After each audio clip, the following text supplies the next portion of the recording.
Hi guys, welcome to the channel. और आज मैं आपको बताने वाली हूँ कि हाउ टू स्टडी हिस्ट्री और how to I study history के चैप्टर्स जो कि बहुत ज़्यादा लंबे होते हैं और हमारे पास बस 4 दिन ही बचे हैं हिस्ट्री पढ़ने के लिए। तो हिस्ट्री के हमारे यहाँ पे होते हैं 3 बुक और 3 बुक में से हमारे आ रहे हैं 12 चैप्टर्स। तो 12 चैप्टर्स किस तरह पढ़ने हैं, चैप्टर्स को एनसीईआरटी में किस तरह पढ़ने हैं और क्या ट्रिक है पढ़ने की, मैं आपको बताती हूँ। तो स्टार्टिंग विद दैट हमें पहले एक प्लानर बना लेना है। तो हियर यू कैन सी ये मैंने बना रखा था। तो जैसे डे 1, डे 2, डे 3, डे 4 आपके पास जितने डेज हैं उसके अकॉर्डिंग आपको चैप्टर्स डिवाइड कर लेने हैं। तो जैसे अभी 2 दिन है तो 2 दिन में हम 6 चैप्टर करें। 4 दिन है, 4 दिन में से 2 दिन हम 6 चैप्टर्स करेंगे और उसके बाद बाकी जो 2 दिन है उसमें हम रिविजन करेंगे। हमें रिविजन करना है लास्ट के 2 दिन में। और ये मैंने चैप्टर्स डिवाइड कर लिए हैं। ये जो स्टार चैप्टर्स हैं, ये स्टार वाले चैप्टर्स जितने हैं ये सारे इंपॉर्टेंट चैप्टर्स हैं और बाकी सब हमें पढ़ना है और इन पर हमें स्पेशल फोकस करना है, ये स्टार्स और एक टिक वाले चैप्टर पे। पढ़ते वक्त ये याद रखना कि हमें शॉर्ट नोट्स बनाने हैं। शॉर्ट नोट्स मैं आपको दिखा दूंगी मैंने किस तरह बनाए हैं पहले चैप्टर के। और उसके बाद हमें इंपॉर्टेंट टॉपिक्स जान लेना है, 1 शॉट वीडियोस देख लेने हैं, फ्लैश कार्ड उसके डिस्क्रिप्शन में मैंने लिंक दे दी है। इंपॉर्टेंट क्वेश्चन हमें देखना है, MCQ, map, case based question and images और डेट्स, ये सब चीज़ को हमें देखना है। तो सबसे पहले हम स्टार्ट करते हैं एनसीईआरटी रीड करने से। तो I will go with this chapter bricks, speeds and bones. मैं आपके इसको शॉर्ट नोट्स दिखा देती हूँ, ये देखिए। तो here you can see I have made the short notes of the chapter bricks, speeds and bones. और ये स्टार्ट होता है इंडस वैली, जैसे हमें स्टार्टिंग में लिखा है कि इंडस वैली सिविलाइजेशन का डेटिंग है और उसके बाद ये बिल्कुल सब कुछ है।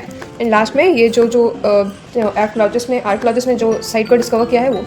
शॉर्ट नोट्स में हमें सब कुछ नहीं लिखना है, बस वो चीज़ लिखना है जो हमें लास्ट मोमेंट में याद करने होंगे। जैसे सब्सिस्टेंस है, स्ट्रैटेजी के बारे में हमें क्या पता है वो हमें याद करने की ज़रूरत है। ये हमें कौन सी चीज़ कहाँ मिली है वो याद करना है। प्लानिंग क्या होता है, प्लानिंग कैसे हमें पता चला, जैसे फाउंडेशन, ब्रेक, स्टेन्स। तो हमें उस तरह से सब चीज़ों को नोट करना है। इस तरह नोट करना है कि लास्ट मोमेंट में जब हम उसे देखें तो हमें सब कुछ पता चले। यहाँ पे ये भी लिखा हुआ है मोहनजोदारो कितने हेक्टर्स का था, चांदपुर कितने हेक्टर्स का था, सब कुछ लिखा हुआ है। इसकी फ़ोटो मैंने टेलीग्राम चैनल में अपलोड कर दिया, यू कैन गो, मैंने डिस्क्रिप्शन में लिंक दे दिया है।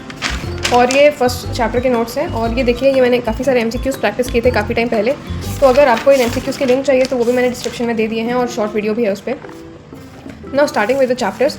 सो how to read NCERT effectively, और एक बार पढ़े तो हमें याद हो जाए, right. So let's start. I would like to go with the third book जिसका चैप्टर है नेशनलिज्म, महात्मा गांधी और नेशनलिस्ट मूवमेंट वाला, फ्रेमिंग ऑफ द कॉन्स्टिट्यूशन। ये chapters I guess the hardest हैं और इन्हें मैंने किस तरह पढ़ा है मैं आपको बताती हूँ।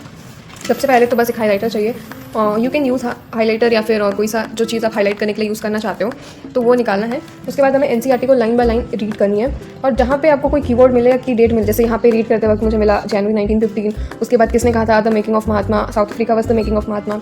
आपको लाइन्स को इस तरह हाईलाइट करना है कि अगर आप वो हाईलाइटेड वर्ड पढ़े तो आपको समझ आ जाना चाहिए कि इस पेज में किस चीज़ के बारे में लिखा हुआ है। जैसे द मेकिंग ऑफ महात्मा पढ़ के मुझे समझ आया कि महात्मा गांधी रिटर्न कब आए साउथ अफ्रीका से। जब वो साउथ अफ्रीका से रिटर्न आए तो वहाँ का क्या चेंजेस हो चुके थे इंडिया में, उन्हें साउथ अफ्रीका में क्या किया। गोपाल कृष्ण गोखले उनके पॉलिटिकल मेंटर थे। बनारस हिंदू यूनिवर्सिटी की ओपनिंग जहाँ उन्हें डोनेशंस दिए गए थे प्रिंसेस ऑफ फिलैंथ्रोपिस्ट के द्वारा। एनी% एक प्रोमिनेंट कांग्रेस लीडर थी उस वक्त की। और उसके बाद यहाँ पे ये जो लाइन है, there is no salvation for India, ये वाला लाइन पढ़ के हमें समझ आता है गांधी जी की स्पीच जो उन्होंने दी थी कि वो एम्पावर कर सके जो पुअर है, जो पीजेंट्री है, जो लोअर क्लास पीपल है, उनके एम्पावरमेंट के लिए। तो इस तरह से आपको चंपारण 1917-1918 पहले उन्होंने सबसे पहला जो मूवमेंट उन्होंने लॉन्च किया था चंपारण के इंडिगो प्लांटर्स के लिए किया था, फिर 1980 में अहमदाबाद में किया, फिर उसके बाद खेड़ा में किया। तो आपको वर्ड्स इस तरह से हाईलाइट करने हैं, जब आपको वर्ड देखिए वो लाइन देखना आपको समझ आ जाना चाहिए कि इस चैप्टर में क्या है, क्योंकि हम इसे यूज़ करेंगे लास्ट मिनट रिवीजन के लिए। तो इसी तरह से आपको चैप्टर्स को पढ़ना है। यहाँ पे मैंने सब कुछ इसी तरह से ही अंडरलाइन किया है ताकि मुझे समझ आ जाए कि उस चैप्टर में क्या है। और जब मैं लास्ट टाइम के लिए बुक को देखूँ, अगर मैं देखूँ तो आई एम नॉट श्योर कि मैं पढ़ने वाली हूँ आगे जाके, लाइक 4 दिन ही बचे हैं, तो I am not sure if I am gonna read this again, but if I am reading this again in future then I should be able to recall कि कौन सा चैप्टर में कौन से पेज में क्या था।